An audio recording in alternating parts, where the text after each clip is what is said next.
Bom, minha gente, quando a gente pensa que a coisa pode melhorar, não, agora vai, algumas coisas podem melhorar nesse Brasil, aparece o incompetente da República e dá uma entrevista que simplesmente coloca o Brasil numa berlinda, coloca o Brasil na rota dos Estados Unidos, que fala um monte de bobagem sobre questões aqui de dentro do Brasil.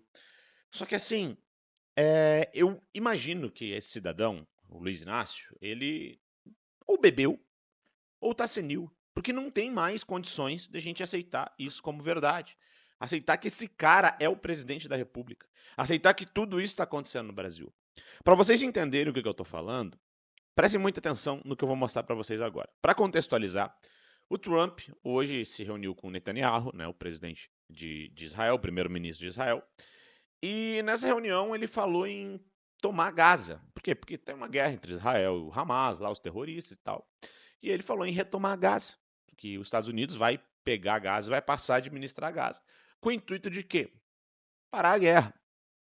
Quem foi o idiota que resolveu abrir o bocão? Adivinhe, quem foi o imbecil do mundo inteiro que resolveu, não, eu vou abrir o bocão e vou falar sobre o assunto?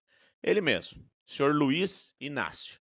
Dá uma olhadinha no que esse cidadão falou hoje pela manhã. Momento que quanto mais coisas, sabe, difíceis você falar, quanto mais coisas irreais você falar, mas você tem destaque na mídia mundial. Vamos ser franco uma coisa. Os Estados Unidos participou do incentivo a tudo que Israel fez na faixa de Gaza. Então não tem sentido o presidente dos Estados Unidos se reunir com o presidente dos Estados Unidos, de Israel, o Netanyahu, e dizer, olha, nós vamos ocupar Gaza e vamos recuperar Gaza e vamos morar em Gaza, e os palestinos vão para onde? Aonde que eles vão viver? Qual o país deles? Vocês percebem que, já vou voltar com o vídeo, ele, em todo momento, ele bota Israel como se fosse o culpado, como se fosse o vilão, e o pessoal do Hamas ali que atacou, né, fez aquele massacre, como se fosse as pessoas boas. Ele sempre se coloca no lado do podre da história. Não existe. E aí, tá dizendo, o que os Estados Unidos têm a ver? O que os Estados Unidos têm a ver? Porque os Estados Unidos é um... Porque, cara, ele já chamou o Trump de fascista e nazi, sabe? Ele já falou esse monte de bobagem antes de se eleger, e agora ele repete. Ele repete claramente, dizer que os Estados Unidos é culpado por tudo isso. Só que os Estados Unidos, Trump, tá tentando resolver. Vamos continuar aqui que piora. Então é uma coisa praticamente incompreensível por qualquer ser humano. Eu acho que as pessoas precisam parar de falar aquilo que lhe vem na cabeça e começar a falar aquilo que é razoável para que a gente possa consolidar o processo de respeitabilidade no mundo, o processo democrático no mundo, o processo de que cada um manda no seu país, cada um governa no seu país, e vamos deixar os outros países em paz. O que aconteceu em Gaza foi um genocídio, e eu, sinceramente, não sei se os Estados Unidos, que faz parte de tudo isso, seria, sabe, o país para tentar cuidar de Gaza. Tô falando o microfone aberto, tá, obrigada. Não, só um pause. Vocês viram que ele chamou o Trump de genocida. Ele chamou o Trump e os israelenses de genocida. Gente, isso aqui é muito grave. Ele ainda tem a cara de pau de falar, o que esses países, deixa que cada um cuide do seu país. O que ele tá fazendo é se meter por causa de uma reunião do Trump com o Netanyahu. É isso que esse cara tá fazendo. Olha o buraco que esse cara tá afundando o Brasil. Quem tem que cuidar de Gaza são os palestinos.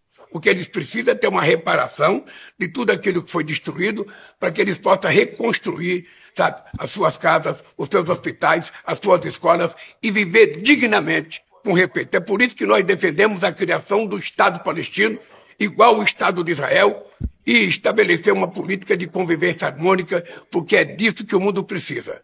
O mundo não precisa de arrogância, o mundo não precisa de frases de efeito, o mundo precisa de paz e tranquilidade. Ele fala tudo isso, depois pede paz e tranquilidade, botando o Brasil no olho de um furacão que a gente não deveria se meter. Esse é o primeiro ponto. Segundo ponto, ele fala que a faixa de Gaza deveria ser administrada pelos palestinos. Só para vocês entenderem, o Hamas, que é um grupo de terrorista, esses caras são um partido político que comandava a Palestina. Então é como se fosse o PT aqui no Brasil. As pessoas botaram eles lá no governo. As pessoas apoiam, algumas pessoas lá apoiam os terroristas. Vocês estão entendendo a dinâmica? Então, o que eles defendem é que tem um Estado do lado de Israel, onde, lá na sua cartilha, lá no seu estatuto, por assim dizer, diz que eles têm que dizimar o Estado de Israel. Eles querem que Israel aceite um Estado que diga, ó, você é meu vizinho, você está aqui do meu lado, coladinho, e qual que é o grande intuito de vocês? Cuidar do seu povo? Não. A gente está mandando água aí para vocês. Essas tubulações vão fazer o quê? Levar água para o seu povo? Não, mísseis. A gente está mandando cimento. Vocês estão fazendo o que com esse cimento? Construindo casas para o seu povo? Não. Mísseis, balísticos, armas. Para quê? Qual que é o grande intuito de vocês na faixa de Gaza? Destruir Israel. Eles querem que Israel aceite. É isso que esse imbecil está defendendo. É isso que esse idiota está defendendo. Então, cada dia que passa, cada entrevista, tem mais uma parte dessa entrevista dele que eu já vou mostrar para vocês, porque daí eu diz mais em relação ao Brasil, a gente vê que esse cara não tem mais condições de governar, porque não é só mais uma questão do Brasil. É uma questão do Brasil, de relações internacionais, que ele está colocando o Brasil em situações que a gente não precisa se meter. Esse é o grande ponto. E esse cara fala tanto, porque tem que ter a humanidade com Gaza, a humanidade com o palestino, a humanidade com todo mundo. Ele é muito humano, muito coração. Mas quando trata aqui do Brasil, a coisa muda. Na última semana, a gente teve a eleição da Câmara de Deputados, eu já mostrei isso aqui para vocês aqui no canal, e também da presidência do Senado. E eu mostrei para vocês que houve um acordo do presidente Bolsonaro e da bancada do PL, principalmente com o novo presidente da Câmara de Deputados, para pautar, né, a anistia dos presos do 8 de janeiro e também a elegibilidade do Bolsonaro. Pois bem, o presidente da Câmara de Deputados, Hugo Mota, deu essa entrevista aqui. Prestem bem atenção no que ele falou. Com relação ao presidente Bolsonaro, as conversas também que eu tive com o presidente Bolsonaro sempre foram conversas muito maduras. Em uma dessas conversas, o presidente tocou na pauta da anistia e ele fez questão de dizer, olha, eu não estou defendendo a anistia para mim. Os meus problemas jurídicos eu tenho como resolver, o meu partido me ajuda, eu tenho a minha estrutura. A minha preocupação é com essas pessoas que estão sendo condenadas diante dos ataques do 8 de janeiro, que receberam penas muito grandes e algumas dessas pessoas estão exiladas na Argentina, tendo que morar fora do país. E eu queria discutir esse tema com mais profundidade. A bancada do PL deverá ali procurar e eu gostaria que isso entrando na ordem do dia seja um assunto a ser priorizado a entrar na pauta. Nós sabemos que essa é uma pauta que divide a casa. O PT não quer que trate da anistia, o PL defende a anistia. Vocês perceberam que ele falou que o Bolsonaro pediu e ele também revelou que, além da conversa, ele vai discutir. Ele vai cumprir com a palavra do PL. Foi revelado isso. Desesperado por causa disso, né, o PT começou a se mexer. Não, porque não pode, porque o PT quer essa gente presa, eles querem as pessoas presas. Eles dizem então humanos, como eu mostrei para vocês no vídeo anterior, mas eles querem as pessoas simplesmente presas, lascadas, ferradas, menos os bandidos. Óbvio que os bandidos não. E aí, nessa mesma entrevista que eu mostrei anteriormente, o Lula resolveu falar isso daqui. Olha só o nível de absurdo o que esse cara falou. As pessoas são muito interessantes, né? Nem terminou o processo, as pessoas já querem anistia. Ou seja, eles não acreditam que são inocentes.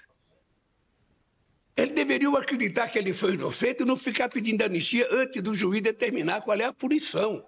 Ou se vai ter punição. Agora, quando as pessoas nem foram condenadas e estão pedindo anistia, é porque as pessoas estão se condenando. Eu acho que o Lula, ele se coloca todo mundo como se fosse ele, como se ele tivesse um STF na mão, né? As pessoas, né? Elas têm que esperar ser condenadas. Como tu foi condenado, né, Lula? Você foi condenado em 2 instâncias, por um juiz, por 8 desembargadores, por diversos processos, diversos crimes de corrupção, diversas delações. Tu foste condenado. Então, ele quer que aconteça igual aconteceu com ele. Como é que é a ideia? Porque eu acho que ele está acostumado com uma justiça falsa que simplesmente dá todos os privilégios para pessoas como ele, corruptos, ladrões. Porque ele está dizendo, não, fiquem aí quietos vocês já querem anistia? Para quê? Esperem aí, vem a condenação primeiro. Mas enquanto isso, as pessoas estão presas preventivamente. Esse próprio ladrão aqui, esse imbecil, só foi preso depois que foi condenado em segunda instância. Nunca foi preso preventivamente. Essas pessoas estão presas preventivamente por passar batom numa estátua. Esse é o ponto.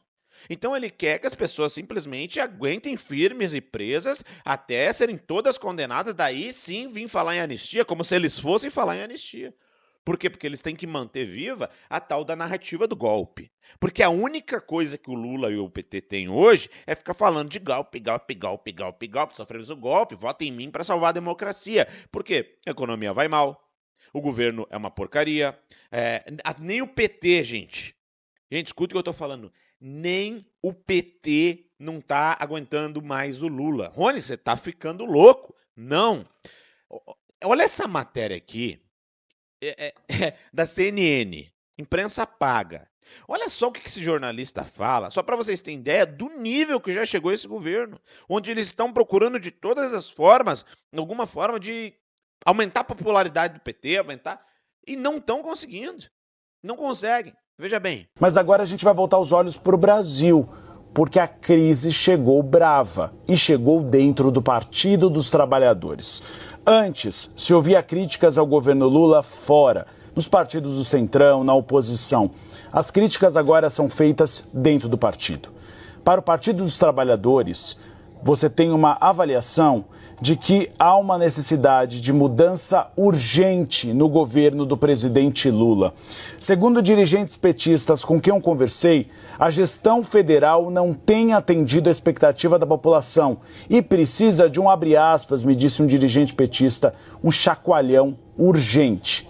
Por isso, avaliam, além de uma reformulação na comunicação, Lula precisa de uma nova equipe ministerial que proponha projetos novos. Não adianta mudar pessoas que não tenham ideias novas.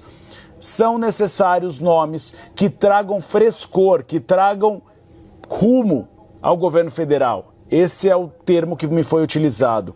E que esses novos ministros defendam de forma mais enfática o governo Lula diante da ofensiva cada vez maior dos partidos de oposição. Nas palavras de um dirigente do partido com quem eu conversei, a gestão federal precisa voltar a dar esperança à população, sobretudo com novidades. A crítica é de que no seu terceiro mandato, Lula, de forma geral, apenas ampliou programas antigos. Não lançou nada novo. A avaliação é de que faltam programas novos, que sirvam como uma marca para o terceiro mandato. A entrada de Gleisi Hoffmann na Secretaria-Geral, por exemplo, me dizem alguns dirigentes petistas, tem justamente esse objetivo, reforçar a defesa do governo. Aliás, a ideia do governo federal é aumentar já nesse ano o enfrentamento contra a direita. E aí, retomando aquela estratégia que nós falamos no início do jornal, do nós contra eles. O PT, gente. O PT não acredita mais no governo Lula. O PT não sabe mais o que fazer. O PT já assumiu que não tem mais o que fazer. O PT. Aí eu pergunto para vocês, quem é que ainda acredita, quem é que ainda vota, quem é que ainda defende esse governo hoje, que anda na rua, que come, que abastece o carro, enfim. Isso aí é muito gado. Chamava a gente de gado, pô. Essa gente aqui é gado. Me desculpa, essa gente faz se o Lula disser comam fezes. Eles vão comer fezes, vão dizer que é bom. A Mira Leitão vai fazer uma matéria dizendo veja como é bom, como é nutritivo comer fezes. É assim que essa gente é. Essa gente aí, olha, você é um negócio... Se nem o PT